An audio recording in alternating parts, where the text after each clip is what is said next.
നസ്രീൻ്റെ ശരിക്കും പറഞ്ഞാൽ പുള്ളിക്കാരി ഭയങ്കര ഭയങ്കര അങ്ങനത്തെ ഒരു മെമ്പറാണ്. ഒറ്റ ടേക്കിൽ പരിപാടികൾ സെറ്റാണ്. എന്ന് വെച്ചാൽ നമ്മൾ സാധനം പറഞ്ഞു കൊടുത്തു കഴിഞ്ഞാൽ അത് ഒറ്റ പ്രാവശ്യം കൊണ്ട് ചെയ്ത് തരും. പിന്നെ അപ്പം നമുക്ക് ടൈം പിന്നെ പോകുന്നില്ല. ഇതിനകത്ത് ലിറിക്സ് കുറച്ച് മനസ്സിലായി. പിന്നെ സംഭവം വെച്ച് കഴിഞ്ഞാൽ നമുക്ക് ഈ ശങ്കലീല എന്നൊക്കെ പറഞ്ഞത് ഒന്ന് സംബന്ധിച്ച് ഇങ്ങനത്തെ വാക്കുകൾ മലയാളത്തിൽ ഉണ്ടെന്ന് നമുക്ക് അറിയില്ല. ഇതിനിടയ്ക്ക് നസ്രിയ നമ്മളടുത്ത് ചോദിച്ചു ഇന്ന വാക്കിന്റെ അർത്ഥം എന്താ. അപ്പം ഞങ്ങൾക്കും അറിയില്ല. അത് കുഴപ്പമില്ല, അങ്ങനെ ഇത് കൊടുത്താൽ മതി എന്നുള്ളത്. വർക്ക് വരുന്നത് ഫസ്റ്റ് സമീർക്കാണ് നമ്മളെ കോൺടാക്ട് ചെയ്യുന്നത്. ഞാൻ സമീർക്കാണ്, അല്ല സമീർ തയ്യറാണ്, ഒരു സിനിമാറ്റോഗ്രാഫറാണെന്ന് പറഞ്ഞപ്പോൾ ഞാൻ മീറ്റ് ചെയ്തതിന് ഇങ്ങനെ ഭയങ്കര ശാന്തിയുള്ള ഒരു മനുഷ്യൻ. സുഷിൻ നമ്മള് കുതന്ത്രത്തിന്റെ ടൈമിൽ സുഷിൻ എൻ്റെ അടുത്ത് പറഞ്ഞതെന്ന് വെച്ച് കഴിഞ്ഞാൽ എന്നെ കാണിക്കണ്ട, എന്നെ അവിടെ എവിടെയെങ്കിലും ജസ്റ്റ് ഇത് കാണിച്ചാൽ മതി എന്നുള്ളതില്ല. ഈ മ്യൂസിക് വീഡിയോൻ്റെ നമ്മളൊക്കെ സ്റ്റാർട്ട് ചെയ്യുന്ന സമയത്ത് 10,000 രൂപ 15,000 രൂപ ഇതൊക്കെ ഉള്ളൂ. 15,000 രൂപ എന്നൊക്കെ പറഞ്ഞാൽ വലിയ എമൗണ്ട്. ക്യാഷ് ആണല്ലോ പറഞ്ഞത്. ചോക്ലേറ്റ് എന്ന് പറഞ്ഞൊരു ട്രാക്ക് ഉണ്ട് മ്യൂസിക് വീഡിയോ. അത് ഞങ്ങൾ 1,500 രൂപയ്ക്ക് ചെയ്ത വർക്കാണ്.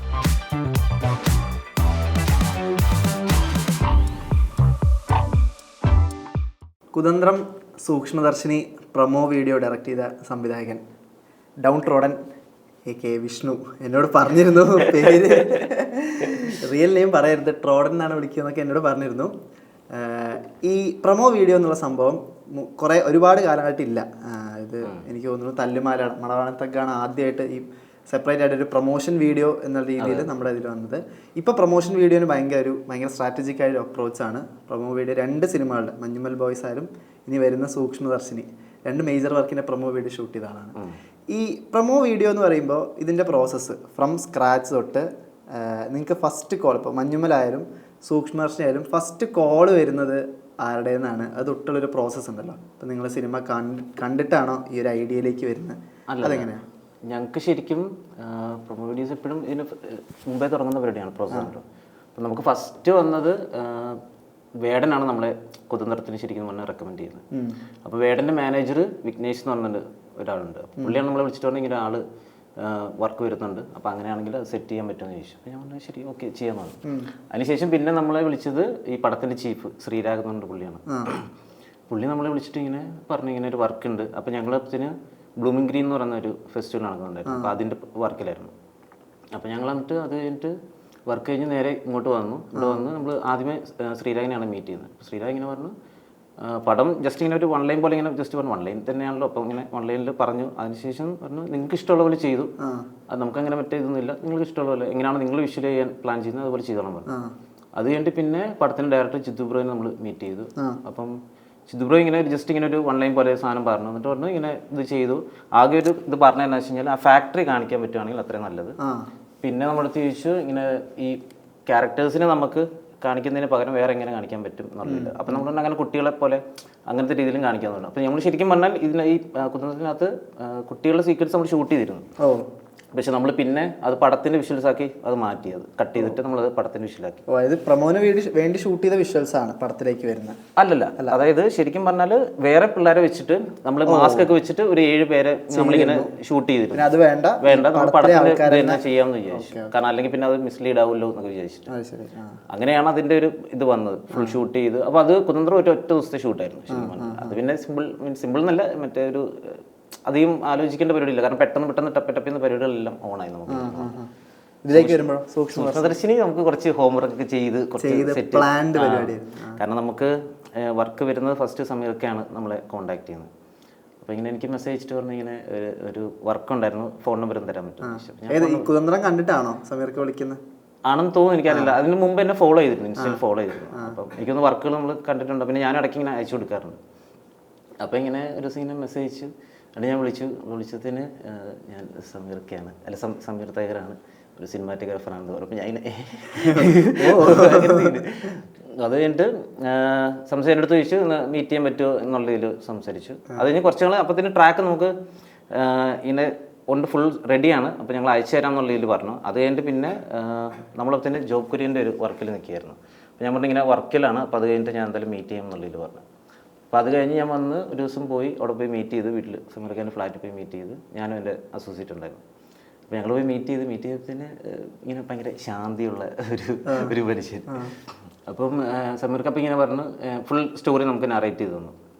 നാരേറ്റ് ചെയ്തെന്ന് കഴിഞ്ഞിട്ട് നമ്മുടെ ട്രാക്കും കേൾപ്പിച്ചു. അപ്പം നമ്മളപ്പോൾ ആകെ പറഞ്ഞതെന്ന് വെച്ച് കഴിഞ്ഞാൽ നമുക്ക് എന്തെങ്കിലും ഡാൻസ് എന്തെങ്കിലും ചെറിയൊരു ആക്ട് പരിപാടികളൊക്കെ ചെയ്തിട്ട് നമുക്ക് അങ്ങനെ ചെയ്യാം, അപ്പം ഇവരെ വെച്ചിട്ട് ചെയ്യണമെന്നാണ്. അപ്പോൾ നമ്മൾ ശരി ഓക്കെ എന്നുണ്ട്. പിന്നെ അത് കഴിഞ്ഞിട്ട് പിന്നെ നമ്മൾ ഈ കഥയും കുറച്ചും കൂടെ ഇത് ചെയ്യാമെന്ന് വെച്ചു. കാരണം നമുക്കിത് പ്രൊമോ വീഡിയോൻ്റെ പ്രശ്നം എന്താണെന്ന് വെച്ച് കഴിഞ്ഞാൽ നമ്മളിത് എൻ്റെ ഡിഫറെൻ്റ് ആയിട്ട് ചെയ്ത് കഴിഞ്ഞാൽ ഭയങ്കര മിസ്ലീഡ് ചെയ്യും പടത്തിനെ ഭയങ്കരമായിട്ട്. അപ്പം കാരണം ചില ആൾക്കാർ ഇപ്പോഴും പ്രൊമോ വീഡിയോ എന്ന് പറയുമ്പോഴത്തേന് പടത്തിനകത്ത് വിഷയമാണെന്നാണ് ചില ആൾക്കാർ വിചാരിക്കുന്നത്. കാരണം അത് കമന്റ്സിനകത്ത് നോക്കുമ്പോഴത്തേനും ഇതെന്താണ് അങ്ങനത്തെ ഒരു ഇത് പോസ്റ്ററിനുള്ള അതും ഈ ലുക്കും ഭയങ്കര വ്യത്യാസമാണ്. അപ്പൊ ചിലപ്പോൾ ആൾക്കാർ വിചാരിക്കുന്ന വെച്ച് കഴിഞ്ഞാൽ നസ്രിയന്റെ അല്ലെങ്കിൽ ബേസിന്റെ ഒക്കെ ലുക്ക് ഇങ്ങനെ ആയിരിക്കും എന്നുള്ള രീതിയിലാണ്. അപ്പൊ അത് ഭയങ്കര മിസ്ലീഡ് ചെയ്യും. അപ്പം നമ്മൾ വിചാരിച്ചു ഓക്കെ ഈ ആക്ട് പരിപാടികൾ നമുക്ക് ഇത് ഇങ്ങനത്തെ തന്നെ സിനിമേൻ്റെ തന്നെ അങ്ങനെയെങ്കിലും നമുക്ക് ഇത് കൊടുക്കാം എന്നുള്ള രീതിയിൽ വിചാരിച്ചു. അങ്ങനെ നമ്മൾ ഫുള്ള് ഇത് ചെയ്തു, ഡാൻസിന്റെ പാർട്ട് നമ്മൾ യൂസ് ചെയ്തു. ഈ സിനിമ ഫുള്ള് നിങ്ങൾ ഔട്ട് കാണുന്ന ഒരു അപ്രോച്ചാണോ?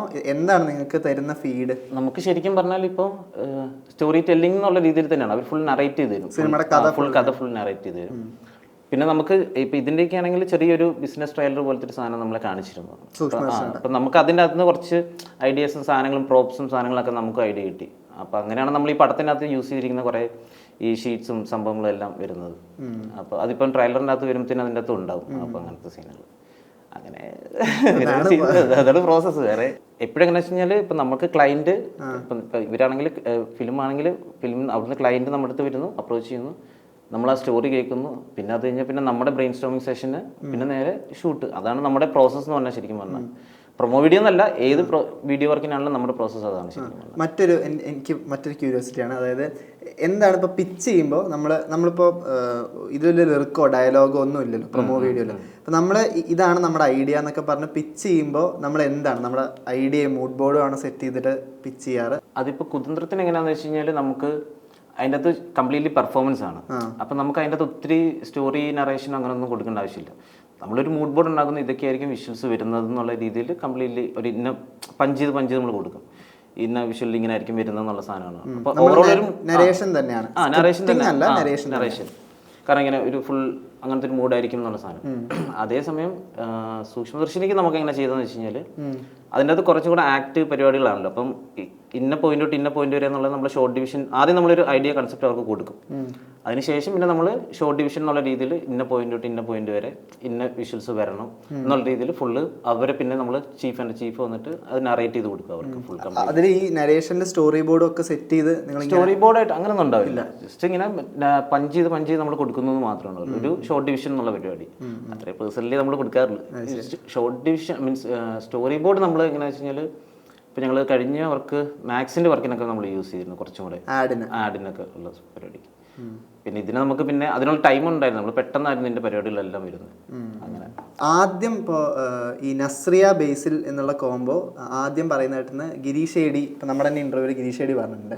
അതായത് ദിരീഷ് പോത്തൻ പറഞ്ഞത് ആദ്യം നസ്രിയ ബേസിനെ വെച്ച് വല്ല കഥയുണ്ടോ എന്നാണ്. അപ്പം തന്നെ നമുക്ക് എക്സൈറ്റ്മെൻറ്റ് പോയി. ഇവരുടെ കോമ്പിനേഷൻ ഇതുവരെ വന്നിട്ടില്ല, ഇവരുടെ കോമ്പിനേഷൻ ഭയങ്കര ഇൻട്രസ്റ്റിംഗ് ആയിരുന്നു. ഇത് ആദ്യം വരുന്നത് ഈ പ്രൊമോ വീഡിയോയിലാണ്. എനിക്ക് ഓർമ്മയുണ്ട് ഈ പ്രൊമോ വീഡിയോ കഴിഞ്ഞിട്ട് ഈ ദുരൂഹ സാഹചര്യം ഭയങ്കര ഹിറ്റായ സമയത്ത് ദുരൂഹ മന്ദഹാസം ഹിറ്റായ സമയത്ത് നസ്രിയ ഒരു DM ചെയ്ത് ഫൺ വർക്കിംഗ് വിത്ത് യു, നമുക്ക് പൊളിക്കാം എന്നുള്ള രീതിയിലുള്ളൊരു സാധനം നസ്രിയ അയച്ചത്. നസ്രിയ ബേസിൽ എങ്ങനെയാണ് ഇവരെ ഓൺ സ്ക്രീനിൽ ഡയറക്റ്റ് ചെയ്യുക എന്നുള്ളൊരു അപ്രോച്ച്? ബേസിലിനെ ശരിക്കും പറഞ്ഞാൽ ഡയറക്റ്റ് ചെയ്യുന്നത് ഭയങ്കര ഈസിയുള്ള പരിപാടിയാണ്. കാരണം ഒന്നുമില്ലല്ലോ, ജസ്റ്റ് അങ്ങോട്ട് നടന്നാൽ മതിയില്ല. അപ്പോൾ അത് പറഞ്ഞു നസ്രിയൻ്റെ ശരിക്കും പറഞ്ഞാൽ പുള്ളിക്കാരി ഭയങ്കര അങ്ങനത്തെ ഒരു മെമ്പറാണ്. എന്ന് വെച്ച് കഴിഞ്ഞാൽ ഇപ്പം ഷോട്ട് ഇപ്പോൾ എന്തെങ്കിലും ലേറ്റ് ആകുമോ അല്ലെങ്കിൽ എന്തെങ്കിലും വന്നാലും പുള്ളിക്കാരി അവിടെ ചില്ലായിട്ട് തന്നെ ഇരിക്കും, അവിടെ തന്നെ ഉണ്ടാവും. അങ്ങനെ ചില്ലായിട്ട് സെറ്റിൽ അങ്ങനെ എല്ലാവരുമായിട്ട് ഇങ്ങനെ മിങ്കിൾ ചെയ്ത് അങ്ങനെ പൊക്കോളും. അപ്പോൾ അങ്ങനെയുള്ള ആർട്ടിസ്റ്റ് വരുമ്പോൾ നമുക്കും ഭയങ്കര ചില്ലൗട്ട് സെഷനാണ്. കാരണം വെച്ച് കഴിഞ്ഞാൽ നമുക്ക് ടെൻഷൻ എടുക്കേണ്ട അങ്ങനത്തെ സംഭവമാണ്. അപ്പോൾ ഷോട്ട് റെഡി ആകുമ്പോഴത്തേന് പുള്ളിക്കാരി വരും. പിന്നെ പുള്ളിക്കാരി എങ്ങനെ വെച്ച് കഴിഞ്ഞാൽ ഒറ്റ ടേക്കിൽ പരിപാടികൾ സെറ്റാണ്. എന്ന് വെച്ചാൽ നമ്മൾ സാധനം പറഞ്ഞു കൊടുത്തു കഴിഞ്ഞാൽ അത് ഒറ്റ പ്രാവശ്യം കൊണ്ട് ചെയ്ത് തരും. പിന്നെ അപ്പം നമുക്ക് ടൈം പിന്നെ പോകുന്നില്ല. അപ്പോൾ നമ്മൾ കറക്റ്റ് എന്താണ് നമുക്ക് വേണ്ടത് അത് ചെയ്തു തരും, ടപ്പിന്നുകൊണ്ട് പോകും. അതാണ് പുള്ളിക്കാരുടെ ഒരു ആറ്റിറ്റ്യൂഡ് ശരിക്കും പറഞ്ഞത്. ഇത് എത്ര ദിവസം ഉണ്ടായിരുന്നു ഷൂട്ട്? എത്ര ദിവസം ഉണ്ടായിരുന്നു ഷൂട്ട്? 2 ദിവസം ഉണ്ടായിരുന്നു. 2 ദിവസം. ഇപ്പോൾ MC ജിതിനെ പോലെയുള്ള ഇപ്പോൾ നോൺസെൻസ് എന്ന് പറഞ്ഞൊരു സിനിമ, അത് ഭയങ്കര ഇൻട്രസ്റ്റിംഗ് സിനിമയായിരുന്നു. പക്ഷേ ഭയങ്കര വേണ്ട വിധത്തിൽ തിയേറ്റർ റെസ്പോൺസോ അല്ല മറ്റ് റെസ്പോൺസ് ഭയങ്കരമായിട്ടുണ്ടായിരുന്നു. പക്ഷേ ഭയങ്കര ഇൻട്രസ്റ്റിംഗ് ആയ സിനിമ. അപ്പം അങ്ങനത്തെ ഒരു സംവിധായകൻ നെക്സ്റ്റ് സിനിമയായിട്ട് വരുമ്പോഴും സപ്പോർട്ട് സിസ്റ്റം എന്ന് പറയുന്നത് 2 ടെക്നീഷ്യന്മാരാണല്ലോ. ഷൈജു ഖാലിദ്, സമീർ താഹിർ എന്ന് പറഞ്ഞ ഒരു ഭയങ്കര എക്സൈറ്റിംഗ് ആയ ടെക്നീഷ്യൻ, അതുപോലെ വിഷണറി ആയിട്ടുള്ള ഫിലിം മേക്കേഴ്സ് കൂടെയാണല്ലോ.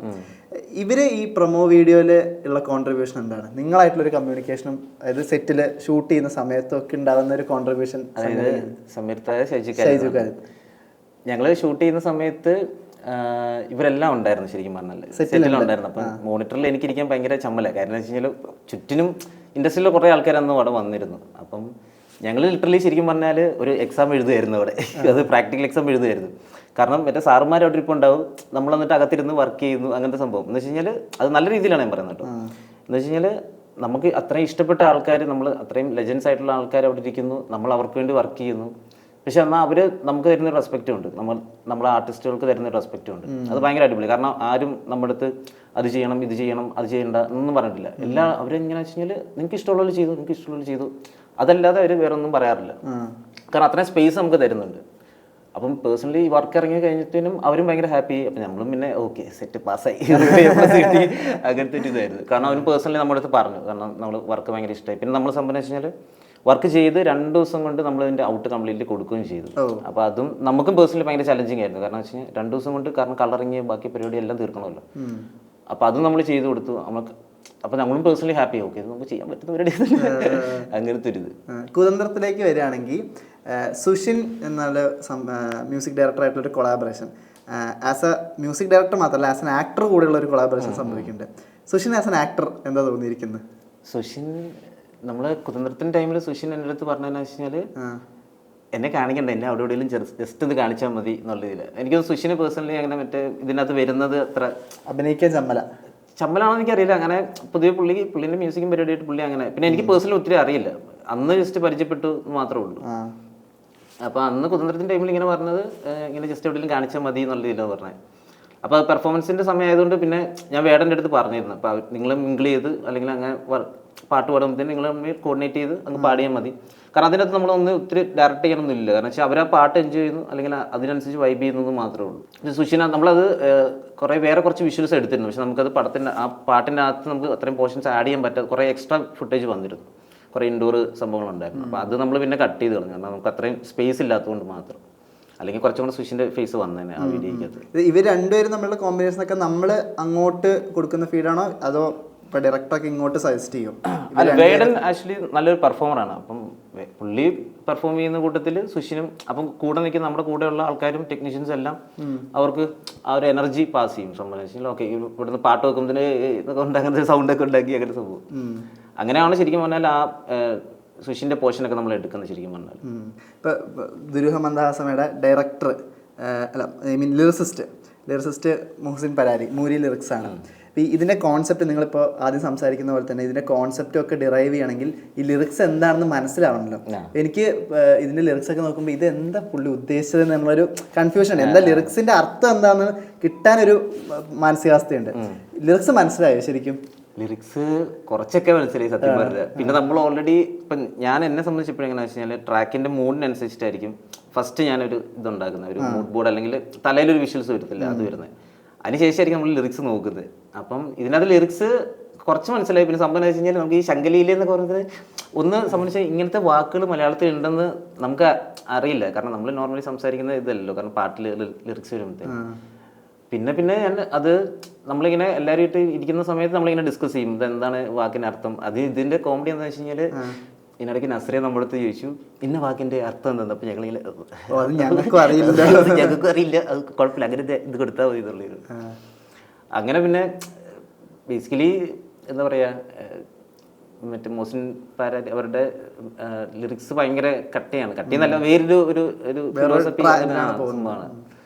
പിന്നെ അങ്ങനെ ഇത് നസ്രിയ ലിപ്സിംഗിന്റെ ഒരു സാധനം കൂടി ഉണ്ടല്ലോ, ചില വാക്കുകൾ ലിപ്സിംഗ് ഇത് പഠിച്ചിട്ട് വരുന്നൊരു പരിപാടിയും കൂടി ഉണ്ടായിരുന്നു. നമുക്കെങ്ങനെ വെച്ച് കഴിഞ്ഞാൽ ഈ നസ്രിയ ഇത് ആക്ടിങ് ചെയ്യണം, പാടുകയും ചെയ്യണം, എന്നാൽ ലിറിക്സ് തെറ്റിക്കഴിഞ്ഞാൽ പ്രശ്നമാണ്. അതാ ഞാൻ പറഞ്ഞ പുള്ളിക്കാരി പക്ഷേ കറക്റ്റായിട്ടാണ് എല്ലാം ചെയ്യുന്നത് ശരിക്കും പറഞ്ഞാൽ നസ്രിയ. അപ്പം നമുക്കും പേഴ്സണലി അത് വർക്ക് എളുപ്പമായി ശരിക്കും പറഞ്ഞാൽ. അപ്പോൾ വിഷ്ണു ഇതിൽ ഈ പ്രൊമോ വീഡിയോനൊക്കെ മുമ്പ് ഇൻഡിപെൻഡൻറ്റ് ട്രാക്ക് മ്യൂസിക് വീഡിയോ എന്നുള്ള രീതിയിൽ ഇപ്പോൾ അസോസിയേറ്റ് ചെയ്ത കുറേ ട്രാക്ക് വന്നിട്ടുണ്ട്. അപ്പോൾ ഈ മ്യൂസിക് വീഡിയോ എന്നുള്ള രീതിയിൽ ഇപ്പോൾ നമുക്ക് മുമ്പൊക്കെ ഇപ്പം നമ്മൾ ചില ചാനലിലൊക്കെ മ്യൂസിക് ആൽബംസ് കാണുന്നുണ്ട്. ഇപ്പോഴൊക്കെ ഇപ്പോൾ ബിഗ് ഡോഗ്സ് ഭയങ്കര ഇൻഡിപെൻഡൻറ്റ് മ്യൂസിക് എന്നുള്ള രീതിയിൽ ബിഗ് ഡോഗ്സ് ഒക്കെ ഭയങ്കരമായിട്ട് സെലിബ്രേറ്റ് ചെയ്യുന്നുണ്ട്. അങ്ങനെ ഒരുപാട് മ്യൂസിക് വീഡിയോസിൻ്റെ ഒരു ഇപ്പോൾ സിനിമ ഇൻഡസ്ട്രി എന്ന് പറഞ്ഞ പോലെ ഒരു പാരലൽ ഇൻഡസ്ട്രി ആയിട്ടാണല്ലോ ഈ മ്യൂസിക് വീഡിയോ എന്നുള്ള പരിപാടി വരുന്നത്. മ്യൂസിക് വീഡിയോ സ്റ്റാർട്ട് എങ്ങനെയാണ്, നിങ്ങളുടെ ഒരു ജേർണിയുടെ സ്റ്റാർട്ട് എങ്ങനെയായിരിക്കും? ഞാൻ ഫസ്റ്റ് മ്യൂസിക് വീഡിയോ എന്ന് വെച്ച് കഴിഞ്ഞാൽ എൻ്റെ തിരുമാലി എന്ന് പറഞ്ഞ ആർട്ടിസ്റ്റായിട്ടായിരുന്നു, തിരുമാലി തഡ്വൈസറവരുടെ.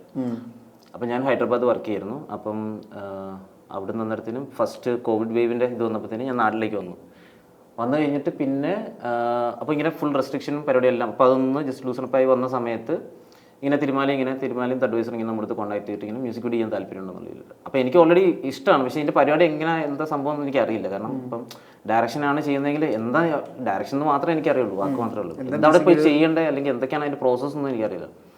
അങ്ങനെ ഞാൻ എൻ്റെ ഫ്രണ്ടുമായിട്ട് സംസാരിച്ചു, മുസ്തു എന്ന് പറഞ്ഞിട്ട്. അപ്പം പുള്ളിയാണ് എൻ്റെ ക്യാമറ ചെയ്തത്. അപ്പം പുള്ളിൻ്റെ അടുത്ത് ഇങ്ങനെ സംസാരിച്ചു, പുള്ളി നമുക്ക് ചെയ്യാം എന്നുള്ളതിൽ പറഞ്ഞു.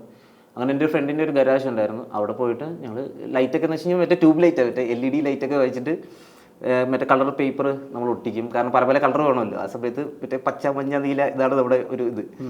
അപ്പം നമ്മളിത് ട്യൂബ് വാങ്ങിക്കുന്നു. ട്യൂബിനകത്ത് ഹാവൽസിൻ്റെ ഒരു ട്യൂബുണ്ട്. അത് സംബന്ധിച്ച് നമ്മളിങ്ങനെ ഒരു പ്രാവശ്യം ഇട്ട് കഴിഞ്ഞാൽ അതിൻ്റെ ബ്രൈറ്റ്നസ് ഇങ്ങനെ കുറഞ്ഞ് വരും, ഇങ്ങനെ ഓഫാക്കി ഓണാക്കി കഴിഞ്ഞാൽ. അപ്പോൾ അതെല്ലാം നമ്മൾ വാങ്ങിച്ച് ഫുൾ പ്ലാസ്റ്റിക് എല്ലാം ഇതെല്ലാം ഒട്ടിച്ച് അങ്ങനെ നമ്മൾ ഷൂട്ടൊക്കെ ചെയ്ത്. അത് എനിക്ക് തോന്നുന്ന ഒരു 3-4 പേരേ ഉണ്ടാവുള്ളൂ ആ ഷൂട്ടിനൊക്കെ. ബഡ്ജറ്റൊക്കെ ഭയങ്കര ഇതാണ്, 10,000 രൂപയ്ക്കാണ്. 10,000 രൂപയ്ക്ക് നമ്മൾ ഫുൾ ഒരു മ്യൂസിക് വീഡിയോ ചെയ്തു. അതാണ് സംഭവം. അങ്ങനെ അതായിരുന്നു ഫസ്റ്റ് വർക്ക് ശരിക്കും പറഞ്ഞാൽ. അത് കഴിഞ്ഞിട്ട് ആ ഷൂട്ട് കഴിഞ്ഞ് പിറ്റേ ദിവസം രാവിലെ ഞങ്ങൾ നൈറ്റ് അവിടെ സ്റ്റേ ചെയ്ത് പിറ്റേ ദിവസം രാവിലെ നമ്മൾ തിരിച്ച് കൊച്ചിക്ക് ഞാൻ ഷിഫ്റ്റ് ചെയ്യണം. അപ്പോഴത്തേന് എൻ്റെ തീരുമാനം നമുക്ക് ഒരു മ്യൂസിക് വീഡിയോ കൂടി ചെയ്താലോന്നുണ്ട്. അപ്പോൾ അതാ ചെയ്യാം എന്നുണ്ട്. ഞങ്ങൾ പോകുന്ന വഴിക്ക് വയ്യാവേലി എന്ന് പറഞ്ഞൊരു ട്രാക്കും കൂടി ചെയ്തു. എല്ലാം പെർഫോമൻസ് ആയതുകൊണ്ട് നമുക്ക് ആദ്യം എവിടെയെങ്കിലൊക്കെ നിർത്തി അങ്ങനെ ചെയ്താൽ മതി.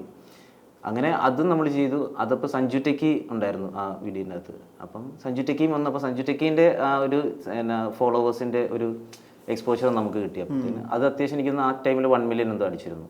അങ്ങനെ അതാണ് ശരിക്കും പറഞ്ഞാൽ ഫസ്റ്റ് ഇത് വർക്ക് വരുന്നത്. അത് കഴിഞ്ഞ് പിന്നെ ഞാൻ കൊച്ചി വന്ന്, അപ്പോൾ എൻ്റെ ഫ്ലാറ്റ്മേറ്റ് ഡാൻസിങ് നിഞ്ചയും ഇമ്പാച്ചിയായിരുന്നു ഇതിൻ്റെ കൊറിയോഗ്രാഫർ. അപ്പം ഇമ്പാച്ചീനപ്പോഴത്തേനും അവിടെ ഒരു കോമ്പറ്റീഷൻ എന്തോ ഉണ്ടായിരുന്നു, ഒരു റാപ്പ് കോമ്പറ്റീഷൻ എന്തോ. അപ്പം നമ്മൾ ഇതുപോലെ തന്നെ ചുമ്മാ മ്യൂസിക് വീഡിയോ ടെറസിൽ ഇങ്ങനെ എടുത്തു.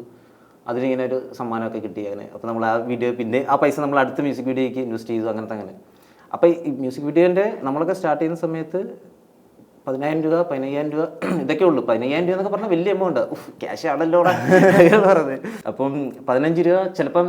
ഇപ്പം ചോക്ലേറ്റ് എന്ന് പറയുന്നൊരു ട്രാക്ക് ഉണ്ട് മ്യൂസിക് വീഡിയോ. അത് ഞങ്ങൾ 1,500 രൂപയ്ക്ക് ചെയ്ത വർക്ക്. അതായത് 1,500 എന്ന് പറഞ്ഞു കഴിഞ്ഞാൽ ട്യൂബിന് വയർ വാങ്ങിക്കാൻ വേണ്ടി മാത്രം സ്പെൻഡ് ചെയ്തതാണ്. അതായത് ഞങ്ങളൊരു സാധനം ഉണ്ടാക്കി, എക്സ്റ്റൻഷൻ ബോർഡ് ഉണ്ടാക്കി, അതിനുവേണ്ടി മാത്രം 1,500. ബാക്കി ക്യാമറ നമ്മുടെ ഉണ്ടായിരുന്നു. ക്യാമറ എന്ന് ഞാൻ തന്നെയാണ് ചെയ്തത്. പിന്നെ സ്പേസ് ലൊക്കേഷൻ നമ്മുടെ ഫ്രണ്ട് വർക്ക് ചെയ്ത ഒരു സൂപ്പർ മാർക്കറ്റായിരുന്നു. പിന്നെ മ്യൂസിക് മറ്റേ കളശയാണ് ചെയ്തത്. എല്ലാം അങ്ങനെ പരിപാടികൾ കുറേ നമ്മൾ, കാരണം ആ സമയത്ത് നമ്മൾ എക്സ്പെരിമെൻറ്റ് ചെയ്യണം. കാരണം എന്ന് വെച്ചാൽ നമ്മൾ അപ്പം എൻ്റെ റൂമിൽ തന്നെ ഒരു റാപ്പറുണ്ട്, എൻ്റെ റൂമിൽ തന്നെ ഒരു കൊറിയോഗ്രാഫർ ഉണ്ട്, ഇപ്പം ഞാനും ഉണ്ട് അവിടെ. അപ്പോൾ സംബന്ധിച്ച് നമ്മൾ വെറുതെ ഇരിക്കുമ്പോഴത്തേന് നല്ലൊരു മ്യൂസിക് വീഡിയോ ചെയ്താലോ, അത് ശരി, ഓക്കെ, സെറ്റ്. അങ്ങനെയാണ് നമ്മൾ പരിപാടികളെല്ലാം ചെയ്യുന്നത്. അങ്ങനെയാണ് ശരിക്കും പറഞ്ഞാൽ ആ ജേണി സ്റ്റാർട്ട് ചെയ്യുന്നത്. പിന്നെ മർത്തിൻ എന്ന് പറഞ്ഞ ആർട്ടിസ്റ്റിൻ്റെ നമ്മൾ ഗജനാവ് ചെയ്തു. അത് അത്യാവശ്യം നമുക്ക് നല്ല റീച്ച് കിട്ടിയിരുന്നു. അത് നമ്മൾ വേറെ തന്നെ ഒരു മൂഡിൽ ചെയ്തൊരു വർക്കാണ്. അപ്പം അത് ഭയങ്കരമായിട്ട് റീച്ച് വന്നു. പിന്നെ നമുക്ക് ആ വർക്കിൻ്റെ ബേസിലാണ് കുറേ വർക്കുകളൊക്കെ വന്നു തുടങ്ങുന്നത്. പിന്നെ അങ്ങനെ വർക്കുകൾ മ്യൂസിക് വീഡിയോയിലേക്ക് അപ്രോച്ചും ഈ പറഞ്ഞ പോലെ ഇപ്പോൾ പ്രൊമോ വീഡിയോ ഒക്കെ അപ്രോച്ച് ചെയ്യുന്ന പോലെ തന്നെ നമ്മളൊരു കോൺസെപ്റ്റ് ഡിറൈവ് ചെയ്യുന്ന സിമിലർ ആണ്, സെയിം തന്നെയാണ്. ഇനി വരുന്ന വർക്ക്, ഇനിയിപ്പോൾ ഡൗൺ ട്രോഡൻ, നിങ്ങളുടെ ഗ്യാങ് സാമുവൽ വരുന്ന ഡാൻസിങ് നിഞ്ച, നിങ്ങളൊരു ടീമാണല്ലോ. ഇനിയിപ്പം നമുക്കിപ്പം കറൻ്റ്ലി ഇരിക്കുന്ന വർക്ക് തൈക്കുടം ബ്രിഡ്ജിൻ്റെ ഒരു ട്രാക്ക് വന്നിട്ടുണ്ട്. അപ്പോൾ അതുപോലെ ഡിസ്കഷൻ നടക്കുകയാണ്. പിന്നെ ഹൈദരാബാദ് ഒരു ഫീമെയിൽ റാപ്പറിൻ്റെ ഒരു വർക്ക്. പിന്നെ അറിവെന്ന് പറയുന്ന ഒരു തമിഴ് ആർട്ടിസ്റ്റിൻ്റെ പുള്ളീൻ്റെ ഇതുപോലെ തന്നെ അതും. പക്ഷേ അത് ഹോൾഡിലാണ് ആക്ച്വലി. കാരണം എന്ന് വെച്ചാൽ ബഡ്ജറ്റിൻ്റെ കുറച്ച് സംസാരം നടക്കുകയാണ്. അപ്പോൾ അതും കൂടെ വന്നു കഴിഞ്ഞാൽ ഇപ്പം അതാണ് മെയിനായിട്ട് വരുന്നത്. പിന്നെ ആഡ് വന്നിട്ടുണ്ട്. ഇതെല്ലാം ഇപ്പം ഇങ്ങനെ പറയുന്നത് ഇതൊക്കെ അറിയില്ല. ലാസ്റ്റ് മിനിറ്റ് ആകുമ്പോഴത്തേനും ചിലപ്പോൾ നമുക്ക് വർക്കുകൾ അങ്ങനെ പോകാറുണ്ട് ആക്ച്വലി. കാരണം ഇപ്പം എല്ലാം ലാസ്റ്റ് മിനിറ്റ് നമ്മളെല്ലാം സെറ്റ് ചെയ്ത് ചിലപ്പോൾ ലാസ്റ്റ് മിനിറ്റ് ആയിരിക്കും വർക്ക് ഡ്രോപ്പ് ആകുന്നത്. അവരുടെ എന്തെങ്കിലും ഭാഗത്ത് മിസ്റ്റേക്ക് എന്നല്ല, എന്തെങ്കിലും ബഡ്ജറ്റിൻ്റെ പ്രശ്നങ്ങൾ അങ്ങനത്തെ കാര്യങ്ങളുണ്ട്. അപ്പോൾ ഇതൊക്കെ ഇങ്ങനെ ഡിസ്കഷൻ നടക്കുന്നുണ്ട്, അറിയില്ല. ഒരുപാട് സന്തോഷം. അപ്പോൾ എല്ലാവിധ ആശംസകളും ഇനി വരുന്ന നമുക്ക് ഇനി സംസാരിക്കാൻ വരട്ടെ. Okay thank you. Thank you.